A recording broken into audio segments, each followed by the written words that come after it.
Friends, இன்றைக்கி நம்ம Oreo biscuit வச்சுட்டு ஒரு சாக்லேட் பால் பண்ண போகிறோம். இதுக்கு இந்த சைஸ் பேக்கெட் வந்துட்டு ஒரு 4 பேக்கெட் பிஸ்கெட் எடுத்திருக்கேன். பெரிய பேக்கெட்டாக இருந்தால் 2 பேக்கெட் போட்டுக்கோங்க. இப்போ இந்த பிஸ்கெட்டில் இருக்கிற க்ரீமை வந்துட்டு நம்ம செப்பரேட்டாக எடுத்துடணும். இங்கே பாருங்கள்,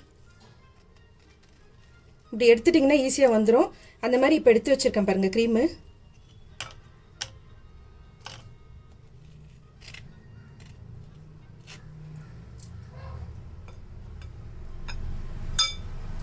இதுக்கு தேவையானது வந்து கொப்பரை வந்துட்டு ஒரு 1/4 கப்புக்கு எடுத்திருக்கேன்.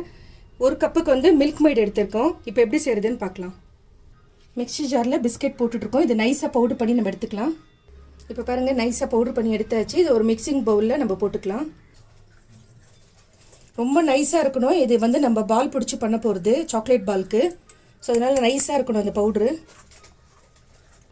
இப்போ இது கூட வந்துட்டு நம்ம 2 ஸ்பூனுக்கு வந்து மில்க் மைடு சேர்த்துக்க போகிறோம். மில்க் மைடு சேர்த்து தான் இதை நம்ம பிசைய போகிறோம். இது வேறு எதுவும் தண்ணியெல்லாம் சேர்க்கக்கூடாது. ஸ்டவ்வே இல்லாமல் இந்த ஸ்வீட்ஸ் வந்து நம்ம செய்ய போகிறோம். சாக்லேட் பால் வந்துட்டு சேர்த்துட்டு இது நல்லா மிக்ஸ் பண்ணிக்கோங்க ஃபஸ்ட்டு. அப்புறம் கையால் பிசைஞ்சிக்கோங்க.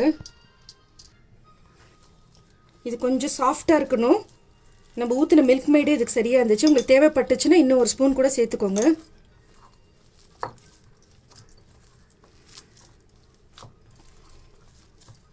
பாருங்கள், இந்த பதத்துக்கு பிசைஞ்சாச்சு.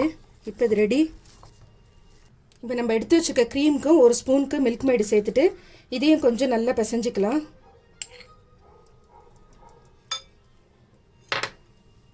இது கூட வந்து கொப்பரையை திருவி வச்சுருக்கோம் இல்லையா, அதையும் நம்ம இதோடு சேர்த்துக்கலாம்.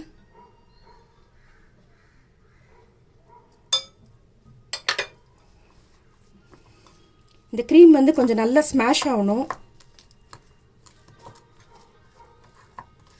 கலந்துட்டு கையிலேயே நல்லா பிசைஞ்சு எடுத்துக்கோங்க.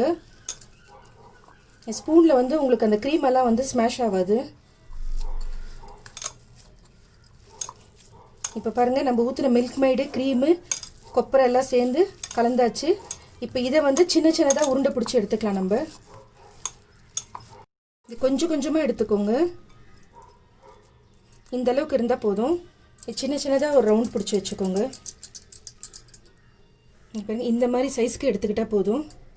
பாருங்கள், இந்த மாதிரி சின்ன சின்னதாக உருண்டை பிடிச்சி எடுத்து வச்சாச்சு. இப்போ நம்ம ஓரியோ பிஸ்கெட் பவுடர் பண்ணியிருக்கோம்ல, அதையும் இதே மாதிரி பால் பண்ணணும். ஆனால் இதை விட பெருசாக இருக்கணும். ஏன்னா அதை வந்து இது உள்ளே வச்சு நம்ம ஸ்டஃப் பண்ண போகிறோம்.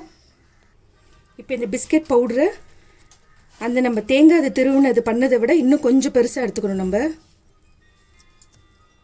இந்த அளவுக்கு எடுத்துக்கோங்க. இதை திரும்ப உருண்டை பிடிச்சி எடுத்துக்கலாம். இந்த சைஸ்க்கு இதை திரும்ப எல்லாத்தையும் வந்து நம்ம உருண்டை பிடிச்சி எடுத்துக்கலாம். இப்போ பாருங்கள், இந்த மாதிரி எல்லாத்தையும் இப்போ பவுட்ரு பண்ணதை உருண்டை பிடிச்சி வச்சாச்சு. இப்போ இதை எடுத்துகிட்டு நம்ம கையில் ஒரு ஃப்ளாட் பண்ணுங்க.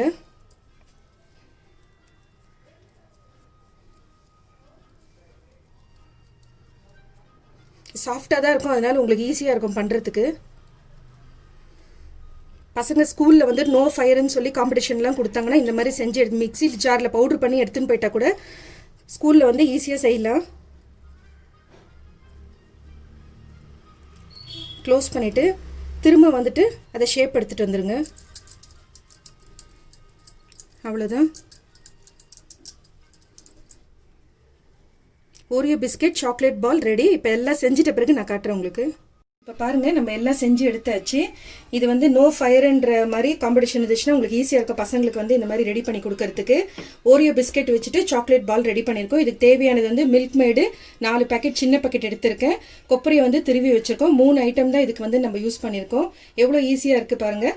இதே மெத்தடில் செஞ்சு கொடுங்க. பிடிச்சிருந்தால் லைக் பண்ணுங்கள். புதுசாக பார்க்குறவங்களா இருந்தால் சப்ஸ்கிரைப் பண்ணுங்கள். மறக்காமல் பெல் ஐக்கானை ப்ரெஸ் பண்ணுங்கள். Thank you friends.